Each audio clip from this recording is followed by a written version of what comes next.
So hello and welcome everyone, I welcome you all to the social science 2.0। मेरा नाम है शिवम दुबे और आज हम लोग डिस्कशन करने वाले हैं how many party should we have, यानी कि एक अच्छे लोकतंत्र के लिए, एक गुड डेमोक्रेसी के लिए कितनी पॉलिटिकल पार्टीज का होना जरूरी है। यानी कि इस महत्वपूर्ण सवाल के जवाब को हम लोग आज के सेशन में देखने वाले हैं, समझने वाले हैं, जानने वाले हैं। So without any further start करते हैं आज के डिस्कशन को। लेकिन एक क्रूशियल एस्पेक्ट जो इस टॉपिक को और भी ज्यादा इंपॉर्टेंट बना देता है वो है पार्टी सिस्टम। क्या है? Party system. यानी कि before we starting the discussion of how many party should we have, उसके पहले हम लोग जानेंगे पार्टी सिस्टम को। किसको जानेंगे? पार्टी सिस्टम को।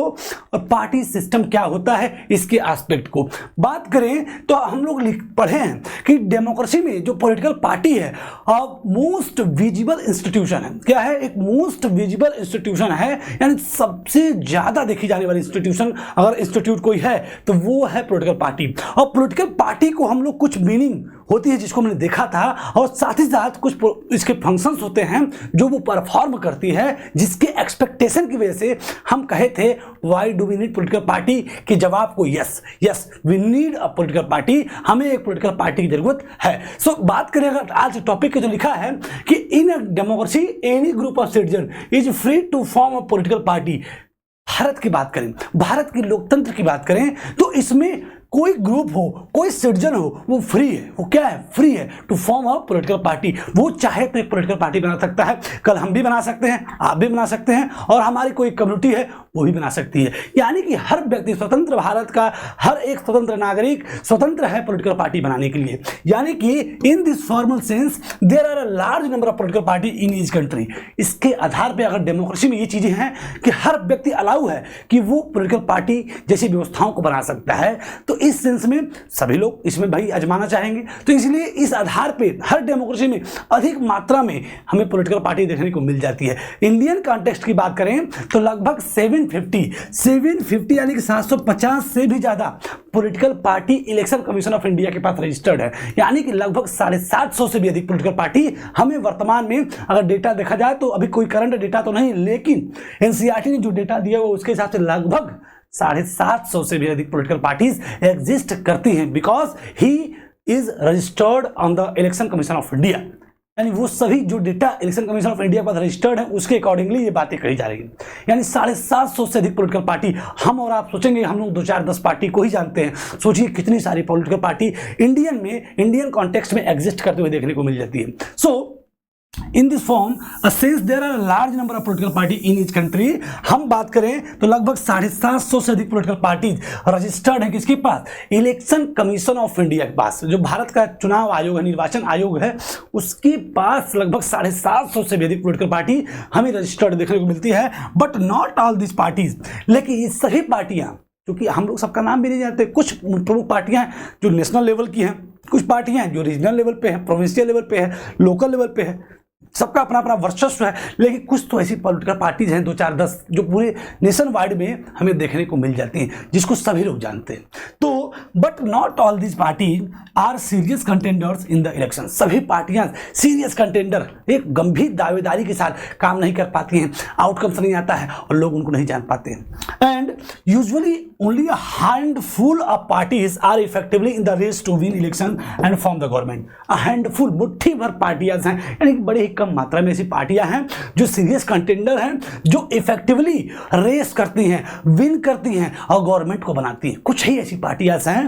And so the question is that how many major are effective parties are good for democracy. तो अब हम एक प्रश्न पैदा होता है कि कितनी पार्टियां होनी चाहिए एक लोकतंत्र में, एक अच्छे लोकतंत्र के लिए कितनी पॉलिटिकल पार्टीज होनी चाहिए जिससे हमारा काम चल जाए।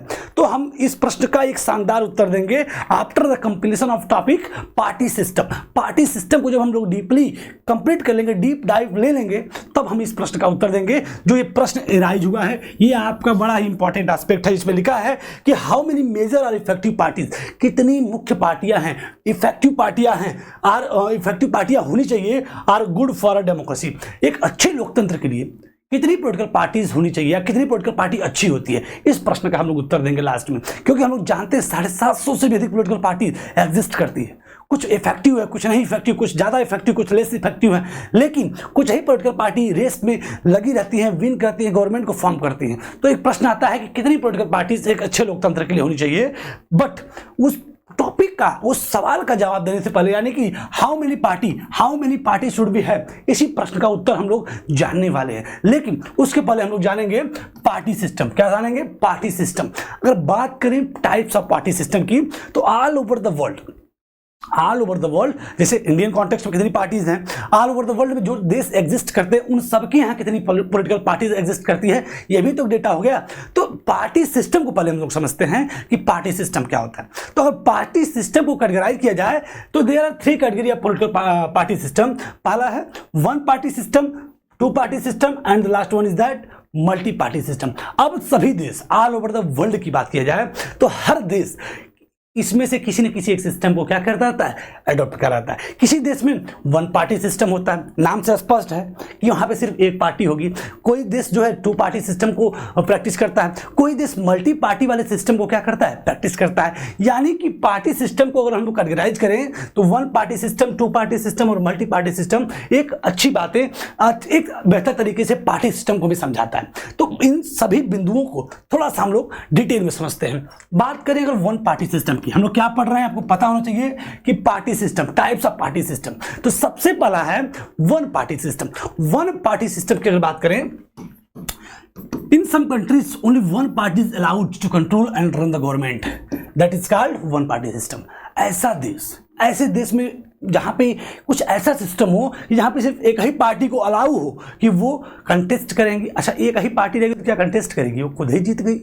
यानी एक ही पार्टी को अलाउ हो और कंट्रोल करने के लिए और सरकार को चलाने के लिए, सरकार को नियंत्रित करने के लिए हर चीज का अधिकार सिर्फ एक पार्टी के पास हो, तो वहां पे जो पार्टी सिस्टम होता है हम लोग उसको बोलते हैं one party system. Are you getting my point? तो वन पार्टी सिस्टम यानी कहा जा रहा है कि कुछ देशों में सिर्फ एक पार्टी को अलाउ होता है कि वो कंट्रोल करेगी और रन कराएगी किसको?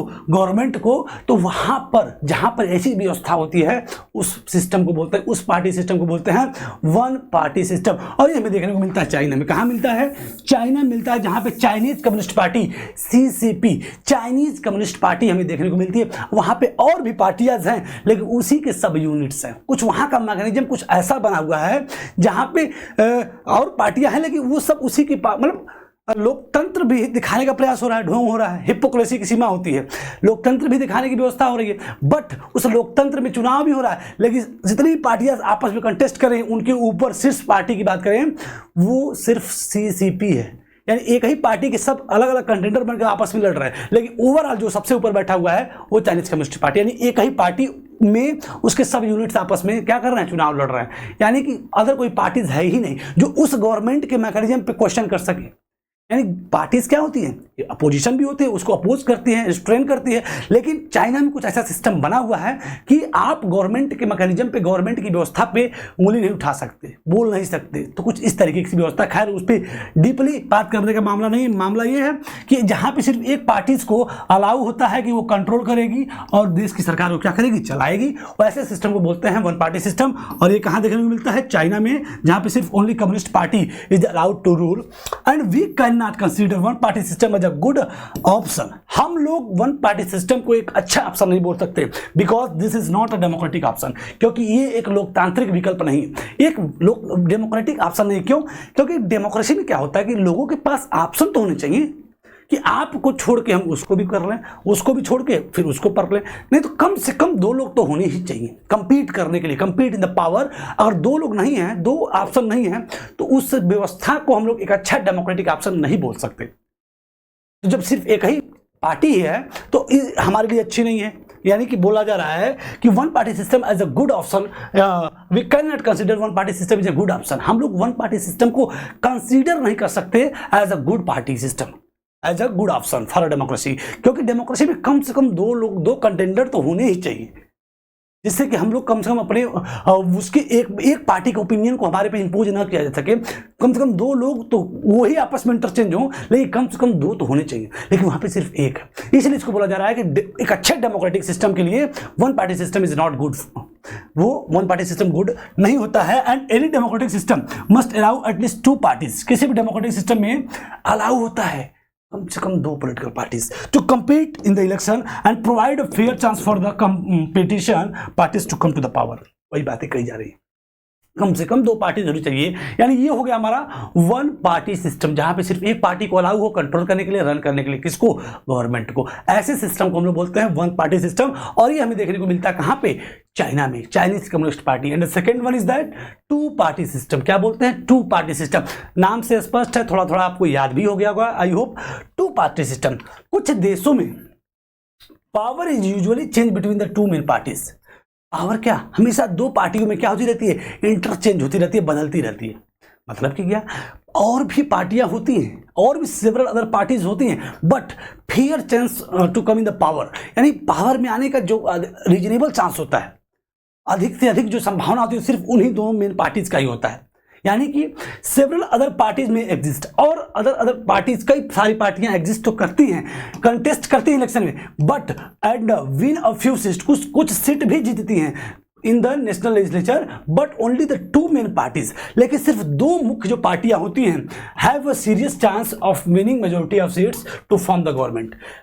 लेकिन पार्टियां होती हैं, इलेक्शन में कंटेस्ट करती हैं, कुछ सीटें भी जीतती हैं नेशनल लेवल पे, लेकिन आपका बोल रहा है कि majority of the seats to form a government, ये इनके जो चांस होते हैं वो सिर्फ इन्हीं 2 मेन पार्टीज के पास होते हैं, जैसे कि United state of America and the United kingdom, यानी कि यूएसए और यूके, यूनाइटेड किंगडम। इन दोनों में कुछ ऐसा सिस्टम है कि 2 मेजर पार्टीज में ही पावर क्या होता रहता है? इंटरचेंज होता रहता है। और ये दोनों मेन पार्टियां, अगर यूएसए की बात करें तो पहली है रिपब्लिकन पार्टी। कौन सी पार्टी है? Republican party. और यूएसए में दूसरी जो पार्टी है वो डेमोक्रेटिक पार्टीज, और यूके की बात करें तो कंजर्वेटिव पार्टीज, और यूके में दूसरी पार्टी है लेबर पार्टी। इन्हीं दोनों के बीच में पावर जो है बार बार ट्रांसफर होती रहती है, इंटरचेंज होती रहती है। तो एक बार फिर से इसको हम लोग कंसोलिडेट करते हैं कि 2 पार्टी सिस्टम किसे कहा जाता है? तो ऐसी देश जहां पर देखिए पार्टियां तो तमाम होती हैं, अलग अलग सेवरल पार्टीज भी होती हैं, लेकिन वो कंपीट भी करती हैं, इलेक्शन में कंटेस्ट भी करती हैं, कुछ सीटें भी जीतती हैं, लेकिन सत्ता में, सरकार में आना, कंट्रोल करना, देश को चलाने के लिए जो रीजनेबल चांस होता है वो सिर्फ 2 पार्टियों को ही मिलता है। यानी वो नहीं, पार्टियों की अधिक से अधिक संभावना होती है, वो कभी वो, कभी वो, कभी वो, कभी वो, बाकी तीसरी कोई पार्टी इस पावर में आने की संभावना बिल्कुल नगण्य रहती है। तो ऐसे सिस्टम को हम लोग बोलते हैं 2 पार्टी सिस्टम। तो वही लिखा है कि power usually change between 2 main parties, और अदर पार्टीज तो होती हैं, इलेक्शन में कंटेस्ट भी करती हैं, जीतती भी हैं कुछ सीट, कहाँ पे? नेशनल लेजिस्लेचर में, लेकिन 2 मेन पार्टीज के पास ही सीरियस चांस होता है जीतने का, और मेजोरिटी के साथ जीतने का, और फॉर्म करने का क्या? गवर्नमेंट। और ये हमें देखने को मिलता है यूएसए में और यूके में। तो यूएसए में जो 2 मेन पार्टी है जिनके बीच में पावर लगातार क्या होती रहती है? इंटरचेंज, तो उनका नाम आप याद रख सकते हैं, रिपब्लिकन पार्टी और डेमोक्रेटिक पार्टी। वहीं पे यूके की बात करें, यूनाइटेड किंगडम जिसको हम ब्रिटेन भी बोलते हैं, आप जो है कंजर्वेटिव पार्टीज और लेबर पार्टी, 2 पार्टियों के बीच में पावर क्या रहती है? बार बार इंटरचेंज होती रहती है, यानी reasonable chance to come in the power सिर्फ 2 पार्टियों के पास ही होता है। तो ऐसे देश में जो पार्टी सिस्टम होता है उसको हम लोग बोलते हैं 2 पार्टी सिस्टम। क्या बोलते हैं? 2 party system. And the last one is that multi party system. इसको आपको थोड़ा सा ध्यान से समझना पड़ेगा कि मल्टी पार्टी सिस्टम क्या होता है, जहां पे बहुत सारी, नाम से स्पष्ट है, बहुत सारी पार्टियां एग्जिस्ट करती है। लाइक दैट इंडिया में बहुत सारी पार्टीज हैं। Approximate election commission of India के पास 750 से अधिक पॉलिटिकल पार्टी एग्जिस्ट करती है, अभी जस्ट हमने देखा था। यानी कि एक ऐसा देश जहां पे बहुत सारी पार्टियां एग्जिस्ट भी करती हैं, कंटेस्ट भी करती हैं, जीतती भी हैं, और कई सारी अलग अलग 2 से अधिक पॉलिटिकल पार्टीज के पास रीजनेबल चांस होता है to come in the power, compete in the power, और कंट्रोल, रन, सब हर चीजें कर सकती हैं। यानी कि 2 से अधिक पॉलिटिकल पार्टीज के पास चांस होता है कि वो पावर में कंटेस्ट कर सकती हैं, पावर होल्ड कर सकती हैं, गवर्नमेंट बना सकती हैं, गवर्नमेंट चला सकती हैं। तो ऐसे देश में जो सिस्टम होता है उसको हम लोग बोलते हैं मल्टी पार्टी सिस्टम। तो पहला पॉइंट लिखा है, if several parties compete for power, if several parties compete for power and more than two parties have a reasonable chance, उनके पास चांस होते हैं, अवसर होते हैं क्या? to coming to the power, either one on their strength or in alliance with other। यहाँ पे 2 से अधिक पॉलिटिकल पार्टीज होती हैं, इलेक्शन में कंटेस्ट करती हैं, और उनके पास क्या रीजनेबल चांस होता है कि पावर में वो आ जाएं, वो क्या हो जाए? सरकार बना ले। वो सरकार चाहे कैसे बनाए, चाहे वो खुद की स्ट्रेंथ पे सरकार बना दे, खुद के दम पे बना दे, खुद मेजोरिटी हासिल कर लें, या फिर इन अलायंस विथ अदर, या दूसरों के साथ गठबंधन कर लें। So we call it an multi party system. तो इसी सिस्टम को हम लोग, ऐसे पार्टी सिस्टम को हम लोग क्या बोलते हैं? Multi party system. इसको थोड़ा सा बढ़िया से आप इलेबोरेशन के साथ इलेबोरेट करके समझिए कि एक ऐसा देश जहां पे बहुत सेवरल अदर पार्टियां में एग्जिस्ट, बहुत सारी पार्टियां, several party compete for power, बहुत सारी पार्टियां पावर के लिए क्या करती हैं, कम्पीट करती हैं। और मोर देन 2 पार्टीज, 2 से अधिक पॉलिटिकल पार्टीज के पास रीजनेबल चांस होता है क्या, to come in the power, क्या हो सकती हैं कि कमिंग टू द पावर, और या ये पावर में आने के लिए या तो खुद की स्ट्रेंथ से पावर में आ जाए, खुद की स्ट्रेंथ से क्या आ जाए, पावर में आ जाए, या फिर अदर जो सेवरल पार्टीज हैं उनके साथ अलायंस बना लें, गठबंधन बना लें, कोलिजन गवर्नमेंट बना लें। यानी कि 2 से अधिक पार्टियां पावर में आ सकती हैं, कंट्रोल कर सकती हैं, सरकार को बना सकती हैं, सरकार को चला सकती हैं, इलेक्शन लड़ सकती हैं। तो ऐसे देश में जो पार्टी सिस्टम होता है उसको हम लोग बोलते हैं मल्टी पार्टी सिस्टम। क्या बोलते हैं, मल्टी पार्टी सिस्टम। और thus in India we have a multi party system. और बात करें इंडिया की, तो इंडिया में मल्टी पार्टी सिस्टम हमें देखने को मिलता है। कोलिजन गवर्नमेंट का कॉन्सेप्ट भी हमें इंडिया में देखने को मिल जाता है। In this system the government is formed by the various parties coming together in A collision. इस सिस्टम में हमें गवर्नमेंट का फॉर्मेशन कुछ अलायंस के माध्यम से, कोलिजन गवर्नमेंट के माध्यम से भी देखने को मिलता है। यानी बहुत सारी पार्टियां क्या करती है, जब किसी एक पार्टी को मेजोरिटी नहीं मिलती है तो वो अदर पार्टियों के साथ अलायंस बनाती है, गठबंधन बनाती है और बना के सरकार में आती है। और इस प्रकार से अलायंस की बात करें तो 2-3 नाम भी आपको याद रखने होंगे, जैसे कि जब बहुत सारी पार्टियां, किसी एक पार्टी को पूर्ण बहुमत ना मिले तो बहुत सारी पार्टियां अलायंस बना लेती हैं और इस अलायंस बना के तब वो सरकार को बनाती हैं, सरकार में पावर को होल्ड करती हैं। When several party in multi party system joint hands for the purpose of contesting election winning power, it is called an alliance और फ्रंट। तो आप याद रखिएगा, अलायंस किसे कहते हैं, फ्रंट किसे कहते हैं, दोनों एक ही बात है। जब एक सेवरल पार्टी इन मल्टी पार्टी सिस्टम, एक मल्टी पार्टी सिस्टम में जब बहुत सारी पॉलिटिकल पार्टीज ज्वाइंट हैंड यानी एक साथ मिलती हैं, किसके पर्पज से, कंटेस्टिंग इलेक्शन, इलेक्शन में हिस्सा लेने के लिए, पावर को जीतने के लिए यानी सरकार बनाने के लिए, तो उसको बोलते हैं हम लोग अलायंस। यानी कि जब सरकार बनाने के लिए कई सारी पॉलिटिकल पार्टियां ज्वाइनिंग हैंड यानी कि एक साथ मिल जाते हैं, गठबंधन बना लेती हैं, तो उसको बोलते हैं अलायंस। क्या बोलते हैं, अलायंस बोलते हैं। अब वो गठबंधन क्यों बनाती हैं, गठबंधन क्यों बनाती है, इलेक्शन में कंटेस्ट करने के लिए, जीतने के लिए, पावर को होल्ड करने के लिए, सरकार अपनी बनाने के लिए, इसलिए होता है। और इसी को हम लोग बोलते हैं अलायंस। तो 2-3 अलायंस के बारे में आप लोग याद रखिए। पहला है एनडीए, जो बीजेपी रूल्ड अलायंस है, यानी कि एनडीए, आप जानते हैं एनडीए की सरकार इस समय है भी, जिसमें जो बीजेपी के साथ आप जो है सरकार बनाते हुए देख सकते हैं। इस समय एनडीए, बीजेपी जो है एनडीए के साथ मिलकर अपनी सरकार बनाई हुई है इस समय। तो एनडीए क्या है, नेशनल डेमोक्रेटिक अलायंस। क्या है, नेशनल डेमोक्रेटिक अलायंस। दूसरा क्या है, यूपीए यानी कि द यूनाइटेड प्रोग्रेसिव अलायंस। और अगला क्या है, द लेफ्ट फ्रंट। यानी 3 अलायंस के बारे में आप जानते रहिए, यूपीए, एनडीए और लेफ्ट फ्रंट, यूपीए, एनडीए और left front. And the multi party system often appears very messy and leads to political instability. हम लोग जानते हैं कि जो मल्टी पार्टी सिस्टम होता है बड़ा ही कॉम्प्लिकेटेड, बड़ा ही मेसी दिखता है। क्या दिखता है, बड़ा ही मेसी और बड़ा ही कॉम्प्लिकेटेड दिखता है। और ये कहीं ना कहीं जो मल्टी पार्टी सिस्टम है, जो कोलिजन गवर्नमेंट है या अलायंस बनता है, ये कहीं ना कहीं पॉलिटिकल इंस्टेबिलिटी को भी दिखाता है। किसको दिखाता है, पॉलिटिकल इंस्टेबिलिटी को। क्योंकि at the same time this system allowed to variety of interest and opinion to enjoy political representation. देखिए, सेवरल पार्टियां क्या करती हैं, ज्वाइनिंग हैंड एक साथ मिल जाती हैं और सरकार क्या कर लेती है, बना लेती है। तो सरकार तो बन गया बड़ी आसानी से, जितना आसानी बन गया उतना आसानी से बिगड़ भी सकता है। क्यों, क्योंकि ये सभी लोग इंडिपेंडेंट पार्टियां हैं और सब मिलकर क्या बना ली, सरकार बना ली। कल किसी के मन का नहीं हुआ तो वो अपना जो है उसके साथ जो अपनी सहमति लगाया हुआ है उसको हटा सकता है और सरकारें फिर से क्या हो सकती हैं, बदल सकती हैं, गिर सकती हैं। यानी कि इस व्यवस्था में, मल्टी पार्टी सिस्टम वाली व्यवस्था में पॉलिटिकल इंस्टेबिलिटी भी देखने को मिलती है, राजनीतिक अस्थायीपन भी दिखता है। सरकारें बना भी सकती हैं, सरकारें बहुत जल्दी बन भी सकती हैं, सरकारें बहुत जल्दी बिगड़ भी सकती हैं। तो ये बोलते हैं कि ये बड़ा मेसी है और कहीं ना कहीं पॉलिटिकल इंस्टेबिलिटी को क्रिएट कर देता है। और एट द सेम टाइम, और उसी समय पे ये तो हो गया इसका डीमेरिट।